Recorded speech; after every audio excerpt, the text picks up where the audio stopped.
Greetings, dear viewers. I hope you are all doing well and blessed with health and happiness. May your hearts always be filled with peace and guidance. Welcome back to Legacy of Islam. Before we begin, don't forget to support the channel by clicking subscribe, like, comment, and share. Your support helps us continue sharing inspiring stories. Now, let's begin today's journey. That night, the city of Los Angeles was gripped by chaos. A wildfire, fueled by powerful winds, tore through the hills, turning the skyline into an eerie red glow. Thick smoke blanketed the sky, and sirens wailed as emergency responders rushed to contain the disaster. Detective Emily Parker, a dedicated officer, received an urgent call. One of the most dangerous districts was being evacuated, and they needed immediate assistance. She wasted no time and drove straight to the scene. As soon as she arrived, she was met with a scene of panic, families fleeing, clutching their children, grabbing whatever they could before the flames consumed everything. Without hesitation, Emily sprang into action, directing rescue teams and helping people to safety. Amid the chaos, her sharp eyes caught sight of an elderly woman sitting calmly on the porch of a small house, unmoved by the approaching fire. She wore a hijab and seemed at peace despite the disaster unfolding around her. "Ma'am, you need to leave now," Emily called out, raising her voice over the roaring wind and crackling flames. The woman, later introducing herself as Sophia, looked up with a gentle smile. Her voice was calm, unwavering. "My child, fear does not change fate. I am under the protection of the Most Merciful." Emily hesitated. She was used to handling emergencies with logic and quick action. But something about Sophia's presence, her serenity in the face of danger, felt different. "I understand, but this is serious. We have to go now," Emily insisted, stepping closer. Sophia extended her hand, her expression kind yet firm. "Sit with me for a moment," she said. Emily, torn between urgency and curiosity, hesitated. But before she could respond, a powerful gust of wind caused the fire to surge even closer. They were running out of time. Emily was faced with a decision: forcefully lead Sophia through the narrow escape route or take cover and wait for help. The heat was becoming unbearable, and the flames roared like a living beast. Then, something unexpected happened. Sophia gently took Emily's hand and whispered, "Surrender your fear, and trust the one who controls all things." She began to recite words in a language Emily did not understand, but the sound of it, soft, rhythmic, filled with certainty, sent a strange calmness through Emily's heart. For the first time in a long time, Emily felt something she couldn't explain. With renewed determination, she tightened her grip on Sophia's hand and led her through the fiery passage, knowing they had only moments to escape. Later, Emily Parker found herself standing in front of a modest building in a quiet corner of Los Angeles. The white walls were plain, and a small sign above the entrance read Masjid an-Nur.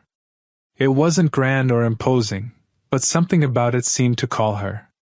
She hesitated for a moment, unsure whether to enter. What was she even looking for? Before she could second-guess herself, the door opened, and a familiar figure appeared. It was Sophia, her face lighting up in recognition. "Emily," Sophia greeted warmly, her voice as calm as ever. "I knew you would come." Emily blinked, taken aback. "How did you know?" Sophia chuckled softly and shrugged. "Sometimes the heart knows before the mind understands." Feeling a mix of curiosity and awkwardness, Emily stepped inside. The interior of the mosque was simple and welcoming, with soft lighting and an atmosphere of peace that contrasted sharply with the chaotic world Emily was accustomed to. Sophia led her to a small seating area, where they sat together. "I need to know," Emily began hesitantly. "How were you so calm that night?" How could you smile when everything you had was burning down? Sophia smiled, her expression serene. Because I believe that everything belongs to God, and nothing in this world is truly ours. When you surrender yourself to that truth, there's nothing to fear, not loss, not even death.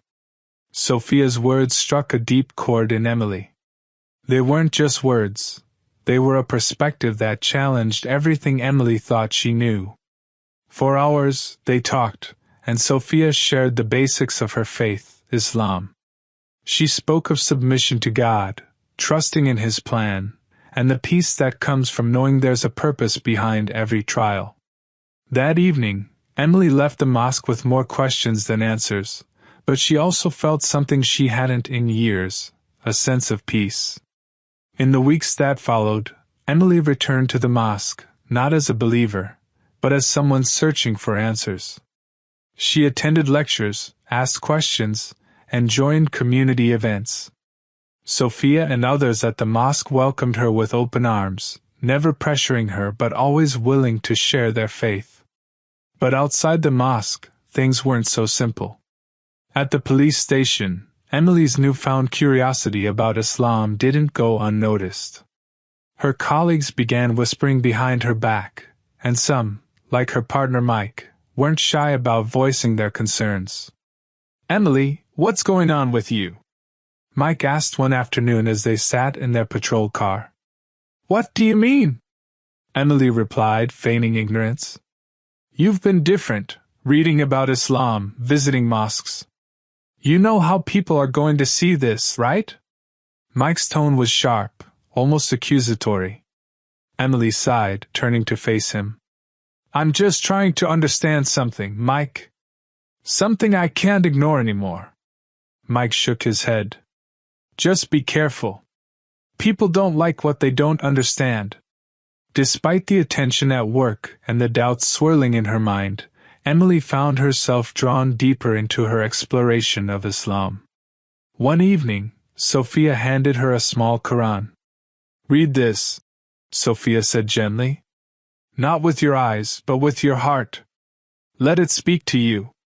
That night, alone in her apartment, Emily opened the Quran for the first time.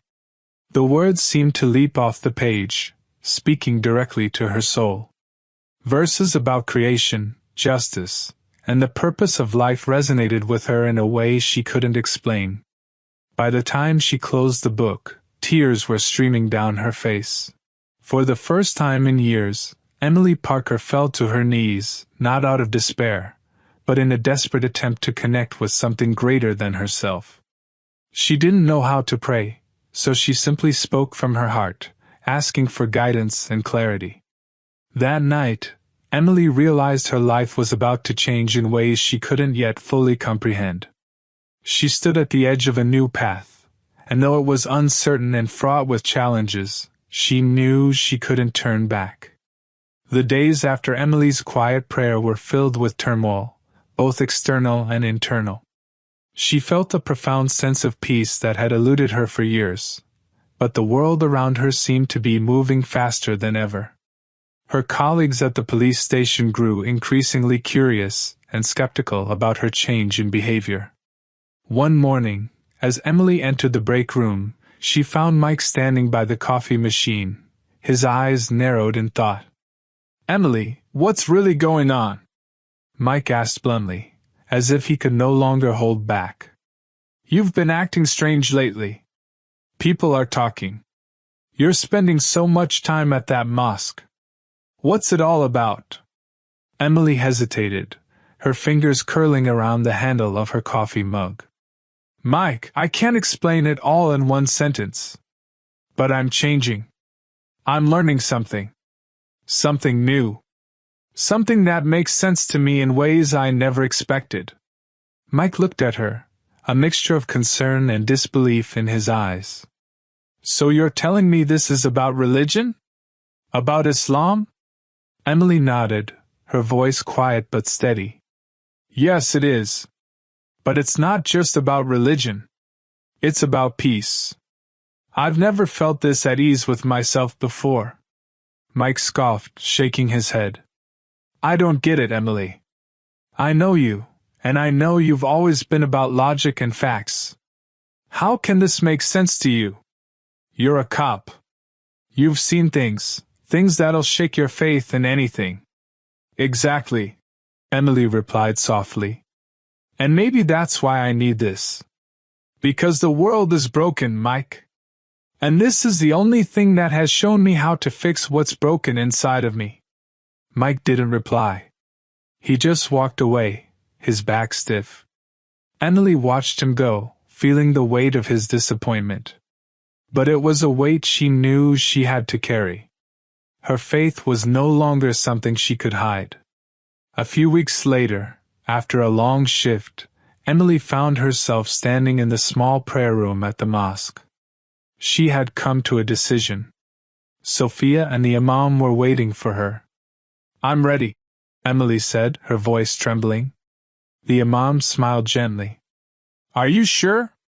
This is a big step. I've never been more sure of anything in my life, Emily answered. They led her through the words of the Shahida, the declaration of faith. I bear witness that there is no God but Allah, and Muhammad is his messenger. As the words left her lips, Emily's heart surged with emotion. She felt as though her entire life had been building up to this moment. Each experience, each trial, each moment of doubt had led her to this revelation. She was home. Sophia embraced her warmly, tears in her eyes. Welcome, Emily. Welcome to the family. But even as Emily felt the immense relief of making this decision, she knew that challenges awaited her.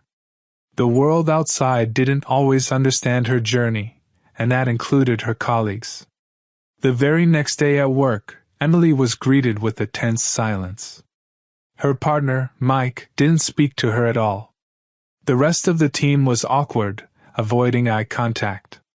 It was as if her conversion to Islam had created an invisible wall between her and the people she had worked with for so long. But Emily didn't let it faze her. In her heart, she knew she had made the right choice. What mattered now wasn't the judgment of others. It was her own relationship with God. That evening, she decided to do something she had been too afraid to do before, perform her first prayer alone in her apartment. She spread a prayer mat on the floor, took a deep breath, and faced the direction of Mecca.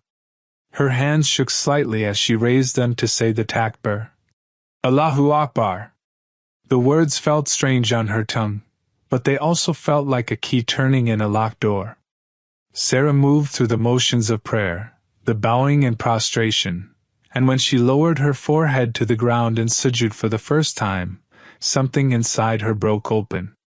Tears flooded her eyes, and for the first time in years, she felt truly connected to something greater than herself. It wasn't just the act of prayer that moved her. It was the profound sense of submission and surrender that came with it. In that moment, Sarah realized that she had let go of the fear and uncertainty that had plagued her for so long. She had placed her trust in God, and it felt like a weight had been lifted from her shoulders. She wasn't just a police officer anymore. She wasn't just a woman searching for answers. She was a Muslim finding her peace, one prostration at a time. The days ahead would be filled with challenges, but Sarah was determined to move forward. She knew the road wouldn't be easy. There would be questions, misunderstandings, and resistance. But she was ready.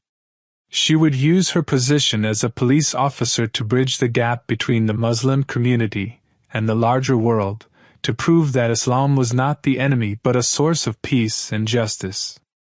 And maybe, just maybe, by living her truth, she could help others find the peace she had found. But for now, as she lay her head down to sleep that night, she felt a quiet joy in her heart.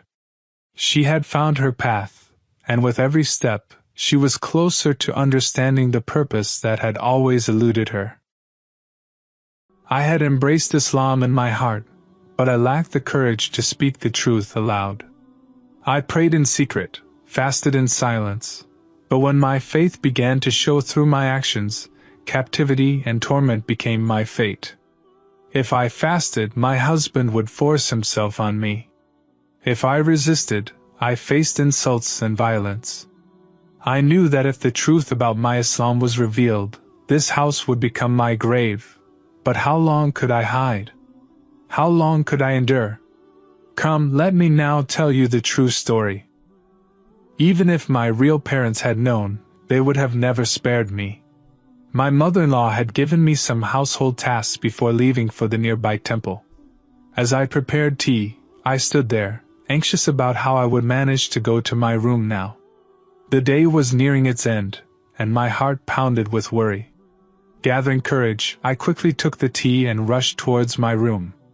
My intention was simple: serve my husband the tea and return to the kitchen to complete my pending work. However, as soon as I stepped inside, he stopped me. "I come home early for you, and yet you keep avoiding me. Why do you run away the moment you see me?" he asked while sipping his tea. His eyes held a quiet plea as he gestured for me to sit beside him. I understood what he wanted, but I was hesitant, keeping a cautious distance. "Your mother wants dinner early. I should go and start cooking," I excused myself. My words only fueled his frustration. He thought I was making excuses like always, avoiding him deliberately. His expression hardened, and as I placed the tea on the table, his gaze burned with disappointment. "There was once so much love between us. What has changed now?" he demanded. His anger mirrored my own.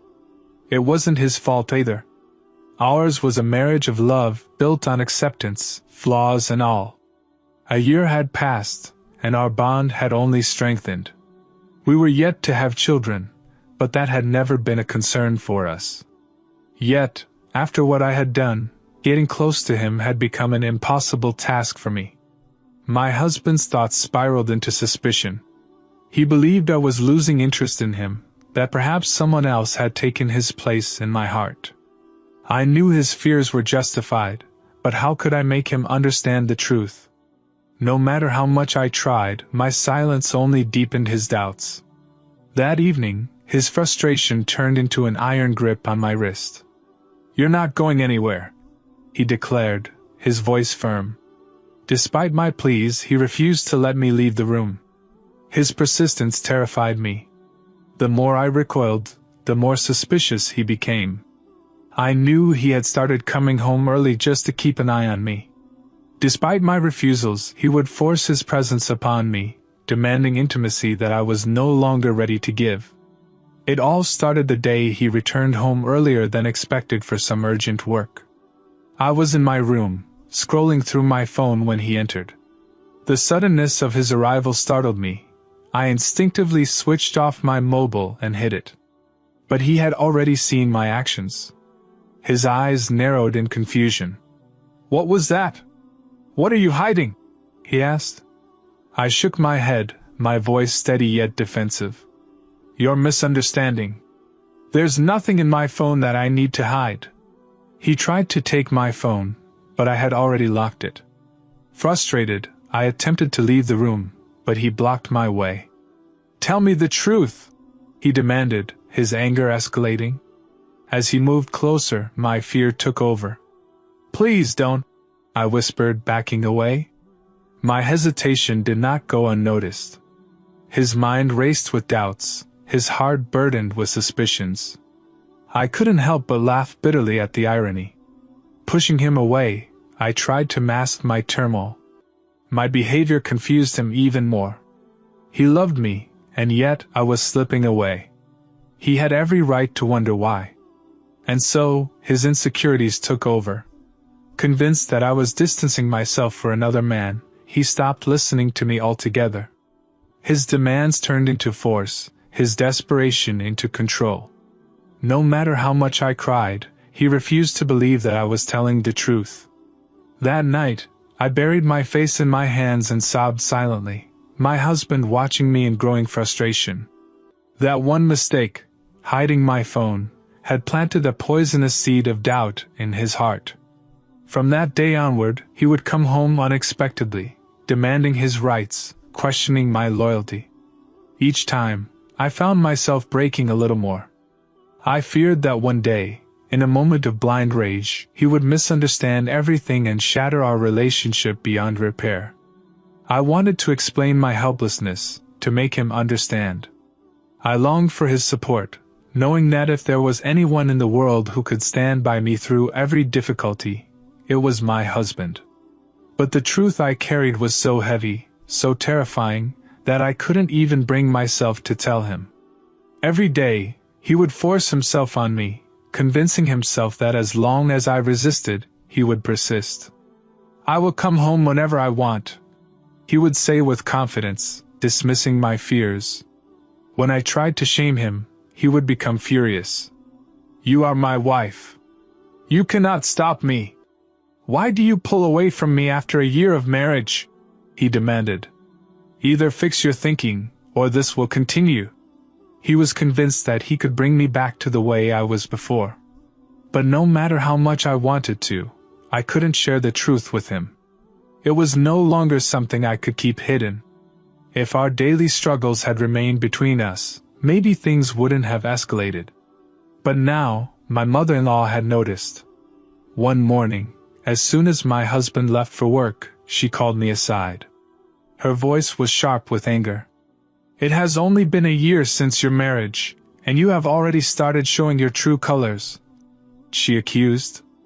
"Every day, my son comes home early to spend time with you, yet he always leaves in frustration. What are you doing that makes him so angry?" My heart sank.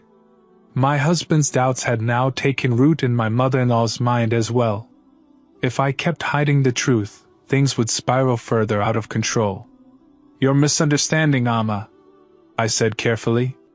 "If your son wasn't happy with me, he wouldn't come home for me every day. There must be some trouble in his business, that's why he's frustrated. Otherwise, everything is fine between us." She narrowed her eyes, studying my face as if trying to read my soul. Then, after a moment of silence, she spoke words that left me shaken. "I have lived long enough to see through people. Your behavior tells me exactly what's on your mind." Her words stung, and I hurried to reassure her, but she had already decided. That evening, when my husband returned home, she confronted him in my presence.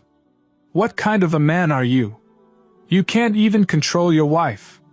This is why I was always against love marriages.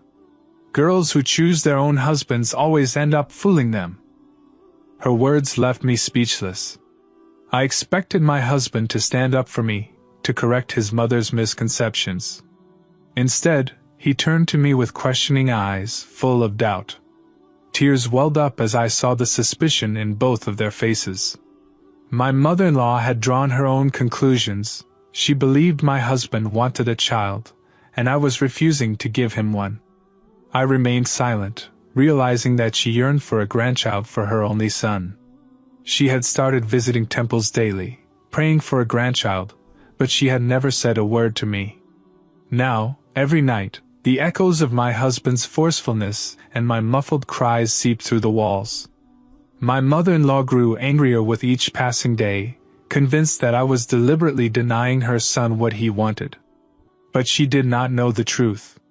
My husband did not know the truth. He began to believe her words. "Now I understand," he said bitterly. "You pushed me away because you don't want to have children." This thought had settled in his mind like an unshakable truth. Neither he nor his mother could see beyond their own beliefs.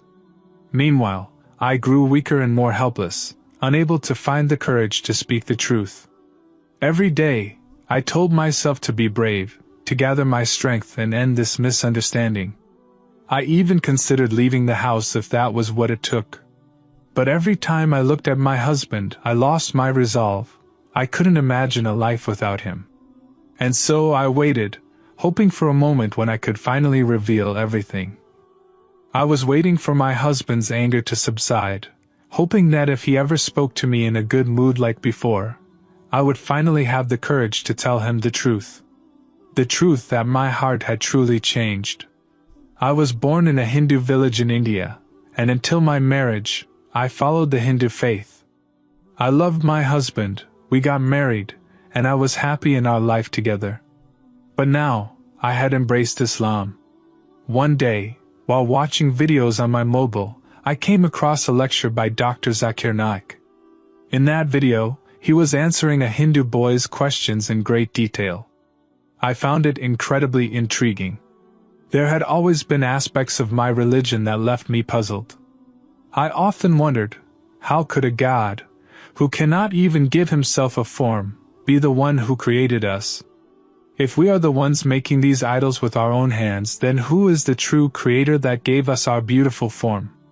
These thoughts had crossed my mind before, but I had never dared to explore them further. However, after watching Dr. Zakir Naik's video, my curiosity deepened. I started searching for the answers that no pundit had ever been able to explain to me satisfactorily. In another video, I saw Dr. Zakir Naik proving from Hindu scriptures themselves that there is only one true God, the master of all things. The idols we worshipped were simply clay figures. My heart began to change. Through these videos, I secretly started accepting Islam. The more I learned, the more I felt at peace. But I still didn't have the courage to tell my husband. I feared that he would get angry and stop me from watching such content. Then Ramadan arrived. I had already learned the kalma from the videos, and I recited it, officially embracing Islam. I began fasting and continued studying my new faith. I wanted to gain enough knowledge to be able to explain Islam to my husband, to prove to him that it was the true religion. But one day, while I was fasting, my husband came home earlier than usual and tried to get close to me. I panicked. I knew that intimacy between husband and wife was not allowed while fasting, but I could not tell him this. When I refused, he became furious and started forcing himself on me. And so, every day, this continued. He would force himself on me, making my fast go to waste. I would cry in pain and helplessness. I prayed to Allah for strength, asking Him to give me the courage to tell my husband the truth. I prayed that if my husband left me after discovering I had become a Muslim, I would have the strength to walk away. But the fear of losing him held me back every time. My family was also Hindu. I couldn't turn to them for support either. As the days passed, my husband's anger slowly started to diminish, but now my mother-in-law had begun fueling the fire. My husband found a new excuse. Day and night, both he and his mother kept insisting that I didn't want to have children, which was why I was avoiding him. I was caught in a whirlwind of trouble. Whenever I tried to console my husband, he would say that having children was the only way to bring peace into our home and end our fights. Deep down, I feared that I might not even be able to conceive. My life had reached a stage where I needed to take care of myself first. I also knew that the only way to improve our relationship was to have children, but this would be a test for me. I was now a Muslim, and my husband was still a Hindu. If I didn't guide him towards Islam before we had children, then my children would only add to my struggles. The thought haunted me that if I had children, my husband might take them away from me, throw me out of the house, and raise them as Hindus. I grew up under the care of my father, and every time the topic of having a child arose, I would fall silent. My husband grew increasingly frustrated with my quietness. He would argue that I had changed, that before marriage I had made promises of love and loyalty, but now I was going back on my words. The truth was, my feelings hadn't changed, but my circumstances had. I struggled to find a way out of my dilemma. I couldn't keep it hidden any longer, nor did I know how to reveal it. Finally, one day, I gathered all my courage and told my husband the truth. I told him that I had accepted Islam. At first, he was in disbelief, thinking I was joking. But when he realized I was serious, his shock turned to rage. I tried to reassure him, to tell him that my love for him remained unchanged. I pleaded with him to consider Islam, to embrace it so we could be together not just in this life, but in the hereafter as well. My words only fueled his anger. He lashed out violently, beating me mercilessly despite my cries of pain. The commotion alarmed my mother-in-law, who began knocking on our door. But my husband, blinded by fury, shouted at her to leave. His rage knew no bounds, and he threatened me, saying I had to renounce Islam and return to Hinduism, or he would never let me live in peace. He said he would rather kill me than see me remain a Muslim. I trembled at his fanaticism, but my faith in Allah had become my anchor. I could not turn back. I refused to abandon my belief, and in return, he continued his violence until exhaustion overtook him. I lay there, injured and crying, trapped with no way out. If I had left silently before telling him the truth, I might have had a chance. But now, knowing that I had embraced Islam, he would not let me escape so easily. In that moment, I turned to Allah and prayed for his help. The next morning, before leaving for work, my husband locked me inside the room and strictly instructed his mother not to let me out. It was the 11th fast of Ramadan, and I prayed fervently that my husband would not return home early. I had resolved that if he tried to force himself on me again, I would tell him plainly that our relationship was over. But that day, I didn't have to do anything. Fate had already intervened. By evening, my husband did not return home on his own feet. Instead, his lifeless body was brought back. The men who carried him told us that a speeding car had struck him near our house. A deep sorrow filled my heart. I had prayed for freedom, but I had never wished for this. I had lacked the courage to leave my husband, so Allah had separated us instead. Yet my grief was not just for his loss, it was for his soul. My husband had died a Hindu. Despite all my efforts, he had never recited the Kalma. He had rejected Islam with defiance, vowing never to forsake his ancestral beliefs. As I wept, my mother-in-law fell into a state of devastation. She had lost her only son and, in her sorrow, she turned against me. She accused me of being the cause of his death, claiming that my defiance and stubbornness had led him to his demise. I did not respond to her accusations. I knew she was speaking from the depths of grief. I had already decided that I would leave this house after my husband's final rites were completed. But I had no idea what my mother-in-law was truly thinking. If I had known, I would have left immediately. When the time came to perform his final rites, I accompanied the family. But my heart ached at the sight of the rituals. Ever since embracing Islam, these customs no longer resonated with me. It pained me to see my husband's body being cremated. If only he had accepted Islam, I would have fought with everyone to ensure he received a proper Muslim burial. As the flames rose, I stood in silent sorrow. My faith had given me clarity, but it had also distanced me from everything I had once known.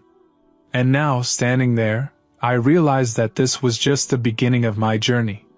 Fear kept me silent. I was afraid of becoming a spectacle. My husband's behavior had already made it clear that no one would accept my conversion to Islam. If the truth came out, I could be killed. My parents were strict, devout Hindus, and my mother-in-law was no different. The only person who had ever shown me any leniency was my husband, but even he had refused to stand by me. I stood there, my head bowed, watching in silence as they prepared to set my husband's body on fire. But suddenly, I let out a loud scream. My mother-in-law had grabbed me and dragged me forward, her voice rising in a shrill cry. What she said next left everyone in shock. I stared at her with wide, terrified eyes as she declared that I should be burned along with her son. Fear gripped me as I struggled to break free. My family was there, and my father rushed forward, pulling me away from her grasp. A heated argument broke out. My mother-in-law was insistent, crying out that I was the reason her son had suffered in his final days. If love could bring people together in marriage, then why shouldn't it bind them in death as well? She pleaded with the crowd to let her burn me alive. But my family and other relatives stood against her.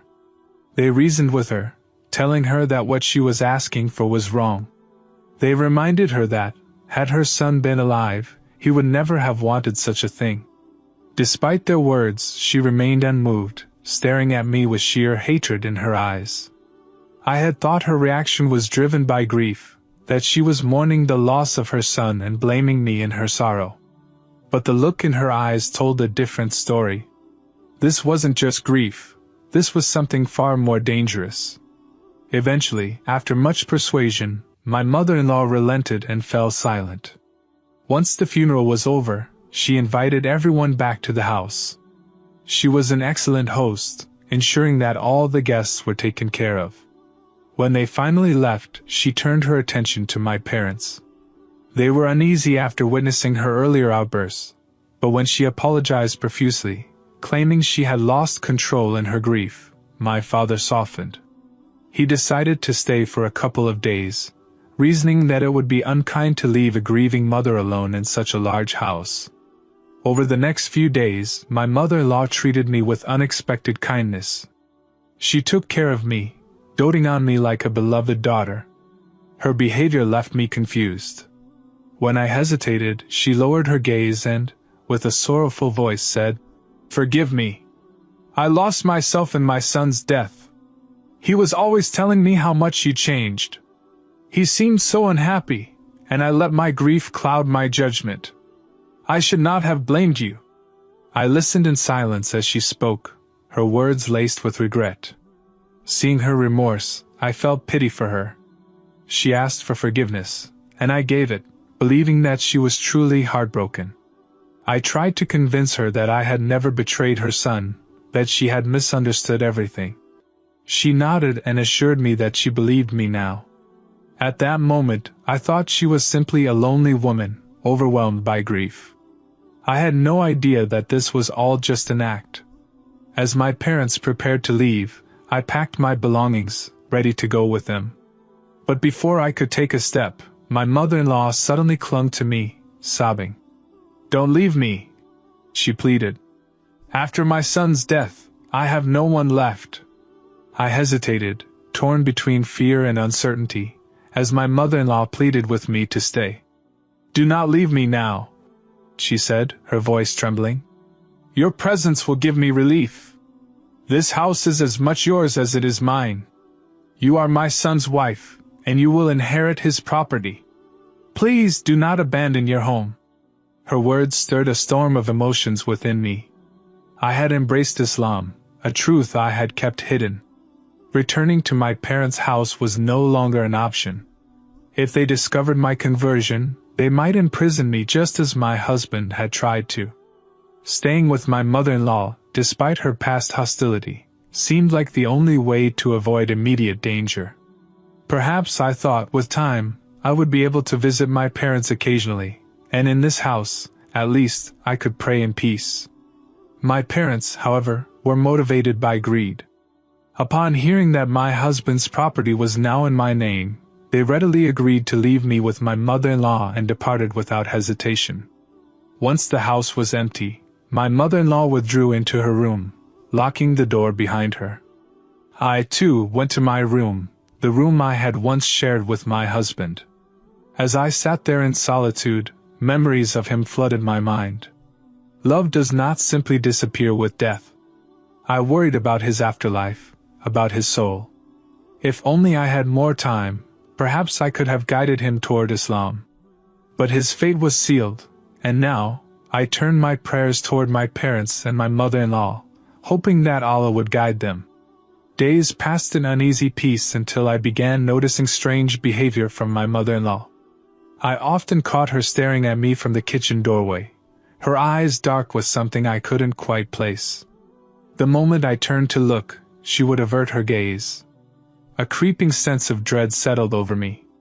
One evening, as I stepped into the kitchen, a sharp, pungent smell filled my nostrils. My heart pounded as I realized it was petrol. I scanned the room, my eyes widening in horror. The floor near the stove was wet, the unmistakable sheen of fuel glistening under the dim light. The scent was strongest there.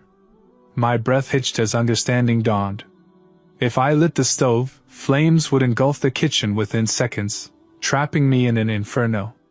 A shiver ran down my spine. I turned slowly, And there she was, standing at the door, her eyes burning with hatred. "Hurry up and cook, I'm starving," she said, her voice eerily calm. She was trying to kill me. Fear gripped me, but I forced myself to remain composed. I needed an escape. "I forgot something in my room," I murmured, inching toward the doorway. But before I could leave, she slammed the door shut, her face contorted with rage. "The day my son hid you, I overheard everything," she spat, her voice trembling with suppressed fury. "You betrayed my son.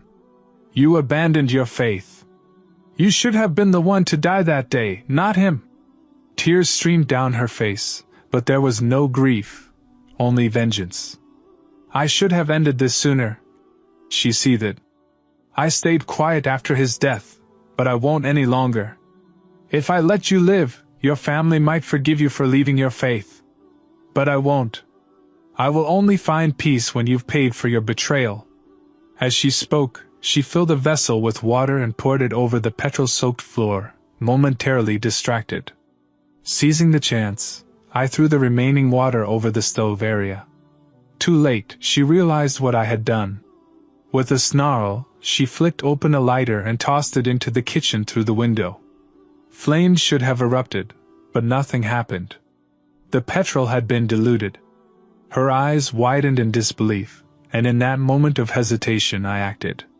Summoning every ounce of strength, I shoved her with all my might. She stumbled and fell hard against the floor. Without looking back, I bolted out of the kitchen, out of the house, and into the night. I ran through the streets until I reached a nearby Muslim neighborhood. Breathless and shaking, I spotted a group of men emerging from a mosque. Desperation overrode my hesitation as I rushed toward them, my words tumbling out in a frantic plea. "I have accepted Islam, and my life is in danger. Please help me." They listened, their expressions shifting from concern to determination. They took me in, giving me shelter and protection. For the first time in what felt like an eternity, I felt safe.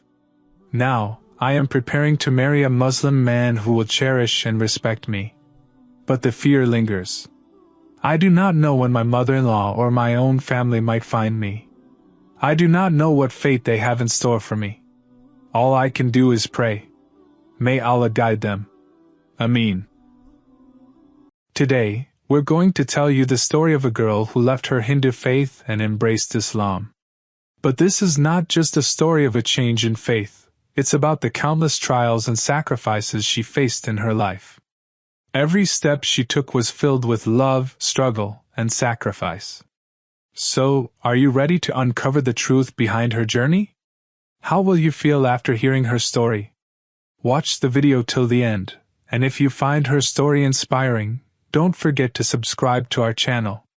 As soon as my eyes fluttered open, my mother rushed over and said, "Come here quickly, the puja has started." I replied, "Puja?" She looked at me, surprised. "Why the long face? We do this every day." I hesitated, feeling a deep unease inside. How could I explain to her that I couldn't partake in this anymore? But I knew she would insist, and I would have no choice but to go. "Today's puja is special," she added, "because we just built this house a few days ago." Sitting near the fire for the puja, I felt lost in my own thoughts. The priest noticed and asked, "Why aren't you offering the prayers to the fire? You seem distracted." I didn't respond immediately, but eventually, I joined in the offerings, though everything felt foreign to me now.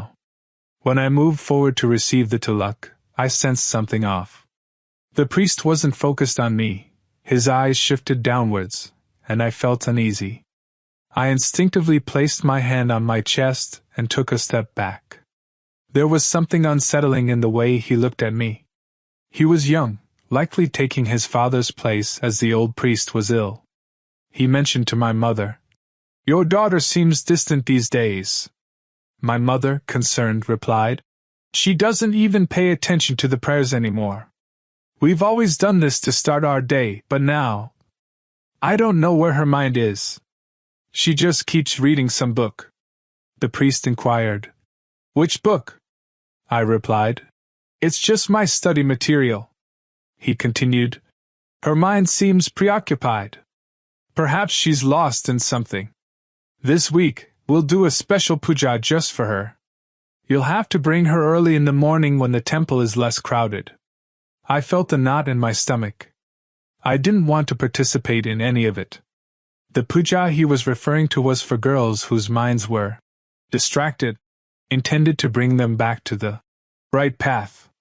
It involved sitting still for hours, wearing only a sari, with the priest chanting and the fire burning before us. The thought of it made me anxious. There was one more thing. I wanted to change my name. My name was Puja, which felt strange to me now, as I was exploring a new identity. Though it wasn't necessary to change one's name when embracing Islam, it was a choice many made. I had already decided. I loved the name Zara. At home, no one knew about my desire to change my faith. If they found out, it would cause chaos. I kept this secret, doing everything for the one I loved, Zafar. He was a boy from my college, and I was deeply in love with him. One day, as I was passing by him, a group of boys started following me. I knew they were eyeing me and talking to me, but it didn't matter because I was wearing clothes that were bound to catch attention. As I walked past Zafar, he stopped me and said, Sorry, I'm giving you some free advice.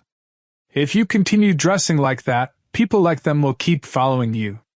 A woman who chooses to cover herself doesn't face such situations. I was angry and snapped back. Who are you to give me advice? Mind your own business. We were both studying at the university, but I had no intention of listening to him. Days passed, and one afternoon, as everyone was leaving for home, the boys who had been following me earlier blocked my path. Where are you going? One of them asked. Give us a lift, we'll drop you off. We'll take you wherever you want to go, but first we'll go somewhere else, he added, clearly hinting at their intentions. I felt a surge of fear and frustration. The area was deserted, and no one was around. I started running, but one of them grabbed my hand. Before I could react, I heard a loud slap and saw them stumble back in fear. Zafar had arrived just in time and saved me from those men. They quickly ran off, clearly intimidated by Zafar's strength and presence. I was shaken but thankful. I looked at him, my voice trembling. Thank you? I didn't know what to do, Zafar replied calmly. If you had listened to me earlier, this wouldn't have happened. I apologized again. I'm sorry, I didn't know. I was so scared. He offered to walk me to the gate, and though I was hesitant, he insisted. But I declined his offer to take me home. Later, as a way to thank him, I bought a small gift. However, Zafar refused to accept it. We grew closer over time, and what started as a friendship turned into something more, love. One day, Zafar spoke seriously. Look, Puja, I come from a Muslim family. My mother has visited the house of Allah, and my father is the imam of our mosque. I want to tell you something important. A man is never helpless. I will never let anyone separate us, but I need you to understand something. Allah says that a man should marry the woman he loves. But I don't want you to enter my family like this. It would be hard for you, and there will be challenges. If you embrace Islam, it will be different. People will still talk, but I'll be there to support you. But there will be sacrifices. The sacrifices I'm making for you are greater than you can imagine. I thought deeply about his words. I realized that God is love, and He created all of us out of love. The Creator of us all is one. With that in mind, I made the decision to accept Islam. Zafar taught me the Kalma, and I felt a sense of peace that I had never experienced before. That day we were happy, but I told him, just like you think about your family, I have my own family to think about. They don't know about this yet, but I will tell them slowly. First, we should get married, and then we can share this with them. Zafar agreed, though he said we'd have to think things through. He was happy that I had accepted his viewpoint. From then on, I learned everything about Islam from him. Zafar also gave me the Quran Majid, which was written in a way that was easy for me to understand. As I read, I realized how much Islam valued and respected women, far more than any other religion I knew. One day, Zafar noticed I looked upset. "What's wrong?" he asked. I sighed. "My family doesn't know I've embraced Islam. This morning, they took me to the temple, and I told you everything the priest said. But I didn't mention the way the priest looked at me. He had an unsettling gaze, and I was too scared to tell you that part. You know how you are with men who act inappropriately around women." He would have directly confronted the priest, grabbed him by the collar, and a fight would have broken out. But Zafar knew that if it escalated, it wouldn't just remain between him and the priest, it would become a bigger issue. He looked at me and said, "Now you need to make a decision. You can't be torn between two paths. If you have embraced Islam, then you need to leave behind your old ways. If you don't, you will face consequences. This journey you've started must be completed as soon as possible." He had already spoken to his family. When he told them that I had left my religion for him, his family was determined. "They will accept you," he said. "They've agreed, and if your family approves, we'll send the proposal to your house." I was overwhelmed with anxiety. "This can't happen," I replied. But Zafar reassured me. "At least we know they've agreed. Now you must tell your family everything. The path of love is never easy, and sacrifices must be made. I love you, and everything I've given you, the Quran, the rights it promises women, I will honor them for you. I will give you all the rights as a Muslim woman." Zafar's love meant everything to me. Love is precious, no matter who you fall in love with. The magic of love isn't in the person but in the feeling itself. When you fall in love, you're blessed. But sometimes, those who claim to love may deceive. Their actions might be forgiven, but love, true love, never forgets. But what could I do? I was terrified of how my parents would react. They were strict, and I couldn't bear the thought of their disappointment. On the day of the puja, my mother woke me up early and insisted that I come with her. When she told me to wear a sari, I protested. "I prefer salwar suits," I said. "But this puja is done in a sari," she replied. "Why have you started wearing salwar suits all the time lately? A sari is more appropriate." How could I explain my feelings to her? I reluctantly put on the sari and went with her to the temple. When we arrived, there was an eerie quiet. No one seemed to be around. I felt uneasy, like something was about to go wrong. We entered and sat down, and the priest came over to tell us that he had arranged seating in the dining hall. He explained that the puja would go on for a long time, and it would be more comfortable for everyone if the congregation sat downstairs after the Havan. This was unusual. There weren't normally basement arrangements for such events. When we went downstairs, the priest told me to sit and wait. My mother insisted that I stay there for the full 4 hours. "You know this puja is only for the girl it's dedicated to," she said. The priest reassured her, saying, "You should go home, relax, have refreshments, and prepare food. Once the puja is over, I'll send her back. Don't worry, she'll be fine here. This is a temple, the house of God." Reluctantly, my mother agreed and left, but I was still uneasy. I got up and approached her. "Please don't leave me. I don't want to do this puja," I said, my voice trembling. "You've gone mad," she exclaimed. "How can you not want to do the puja? Go, do your part, and earn some merit." I couldn't shake the feeling of unease, and I wondered how much longer I could pretend everything was okay. The puja began, and the priest first applied a tilak to my forehead. As the ceremony continued, his touches became more frequent, his hand brushing against my arm, then my shoulder. I felt uncomfortable and tried to ignore it, but I could feel his gaze on me. He asked, "Why are you in such a hurry?" "Don't rush," I could sense the hidden meaning behind his words. Suddenly, he stood up, and I called out, "Pujari ji, where are you going?" He replied, "I'm not going anywhere, I'm coming to sit with you." He moved closer and sat beside me. "You know, during a wedding, the bride and groom sit together like this," he said. I replied, "Yes, I know, but this is not the place for you. Why are you sitting here?" He ignored my discomfort and said, "It's just the two of us now, no one else is here." "So, what's the harm?" I tried to focus on the puja, but it was becoming increasingly difficult.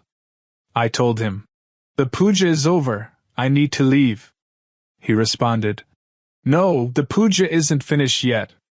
But listen, you are very beautiful, and girls like you sometimes stray. You need to be brought back onto the right path."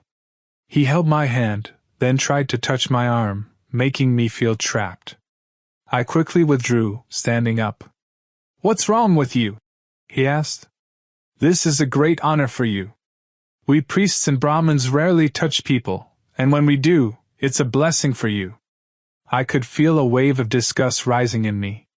I turned and fled, running out of the temple, hoping to escape the situation. When I reached outside, I was confused and worried. My mother wasn't there. She had left me behind. At home, she greeted me cheerfully, saying, "You're back already? Have you finished the puja? If not, you'll be in trouble." I wasn't in the mood to talk. "Leave me alone," I said, heading straight to my room. I needed to be by myself, to process everything. Zafar had been right. I couldn't keep straddling two paths. But I didn't have the courage to be truthful to everyone. I called Zafar, asking to meet. Soon, we were sitting together in a park. As I looked at him, I felt a mix of emotions. We both wanted to marry each other, but even though I had converted for him, he had never crossed any boundaries. He hadn't even held my hand. It was a stark contrast to the priest, who had only one responsibility, performing the puja, but still, he tried to touch me inappropriately. I broke down and started crying. Zafar, clearly surprised, asked, "Why are you crying? What's wrong?" I lied, saying, "I'm just upset. I want to tell my family everything." He tried to console me, urging me to take my time. I wanted to tell him about the priest's advances, but I couldn't find the words. If I didn't confide in Zafar, who else could I turn to? Still, the thought of revealing the truth terrified me. To make matters worse, my mother had found a match for me, Akash, a boy from our community. I had no feelings for him. He wasn't someone I liked at all. My mother was very fond of him. She often said that she would arrange my marriage to him. Zafar had once said something very intriguing to me. He told me that when souls are filled with lingering emotions from the past, they often unknowingly reconnect when they meet in the physical world. In another life, before the souls took form in bodies, they were united. But when they were given bodies and sent into this world, they forgot their previous connections. However, sometimes, when two people come together in this world, their souls feel an instant connection, like a forgotten bond being rekindled. It seemed to me that our love was like that, an inexplicable connection that defied logic. I never imagined I would fall in love with someone from a different faith, and Zafar could never have imagined falling for me, a girl from a Hindu background. Yet here we were, in love, and I had even embraced Islam for him. His words were profound, and he spoke so beautifully, making it clear that he was a man of great heart and understanding. But now, I had to face the responsibility of my decision. Sometimes, making a choice is easier than living with the consequences. In love, two people can often understand each other's unspoken thoughts and feelings, and I could see that Zafar was sensing my internal turmoil. He asked me gently, "You're upset, aren't you? Someone said something to you, didn't they?" I briefly thought about confiding in him but decided against it. The priest had spoken to my mother again, and his words were filled with harshness. "If she doesn't sit and chant tonight, her fate will be sealed with misfortune." She will never find peace, he said. My mother, always trusting in the priest's words, was visibly distressed. She said, "Don't worry, we'll do as he says." The priest had devised a new method. He instructed my mother to make me sit in the temple overnight, isolated in the inner chambers, forced to meditate and chant the entire night. The idea was that I would sit with my eyes closed, hands folded, and not rise from the spot. He convinced my mother that this ritual was the only way to rid me of my distractions. This was the point where I should have told my mother that I had converted to Islam. But fear gripped me. Changing one's religion wasn't a small matter, especially in a family like mine, which placed great emphasis on tradition and worship. My mother's words echoed in my mind.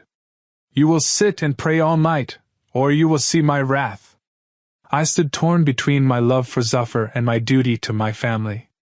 My mother, with a determined look in her eyes, took me to the temple that evening, leaving me there alone to face what lay ahead. There was an eerie silence around me. The priest had once again set up the worship in the small chamber. He calmly told me that since I was to stay the whole night, I shouldn't worry and just make myself comfortable. My mother had already left, unwilling to sit there overnight. I had my phone with me, but the priest insisted I put it away. I hesitated for a moment, unsure why I was letting him control me like this. As soon as I placed my phone aside, I noticed Zafar's name flashing on the screen. The priest saw it too and began questioning me. "Who is this?" "Zafar?" he demanded. I told him it was no one important, but he continued. "Is this why you've been distracted? Is this who's turning your thoughts away from your duties?" His tone was harsh, almost as if he had a right to interrogate me like this. I felt a growing unease, realizing his behavior was more invasive than I had imagined. Suddenly, the priest's aggression escalated.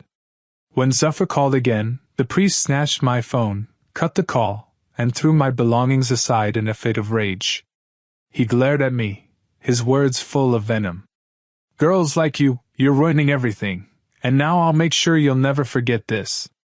I wanted to scream, to run, but my body refused to move, held captive by his overpowering grip. The world around me blurred, and I thought, this is the worst day of my life. What had I done to deserve this? But then, something changed. Zafar appeared, like a sudden force of nature. With a swift motion, he grabbed the priest by the collar and threw him aside with ease. It wasn't just strength. It was the sheer determination of someone who could not bear to see the one they loved in pain. I was shocked and overwhelmed with emotion. Zafar turned to me, his voice filled with urgency. "I love you. This is not a joke." He took my hand, his voice tender but firm. "I've been watching you struggle, and I couldn't stand seeing you suffer like this. I tracked your location when the call was cut off, and when I heard your voice, I knew exactly where you were." He was furious.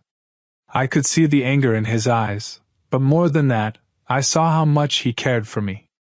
I had no words, only tears, as I buried my face in his chest, grateful for his arrival. After a moment, he stood up, ready to leave.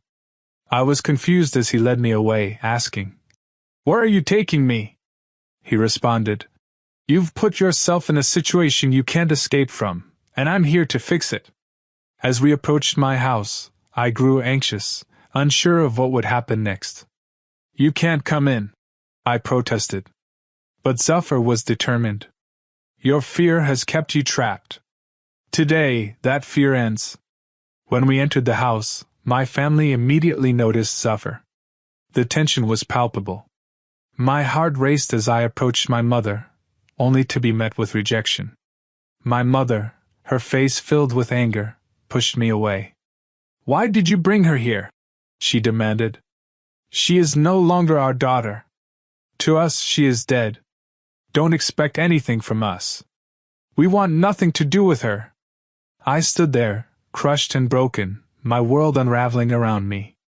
The tears I had been holding back finally poured out, and I knew that from this moment on, everything had changed. I explained to my family that my happiness lies in the fact that I love Zafar, but they couldn't understand. Religion is a deeply personal matter, and they couldn't accept anything that went against it. Zafar held my hand and we left my house. I was upset and asked him why he had to bring me there.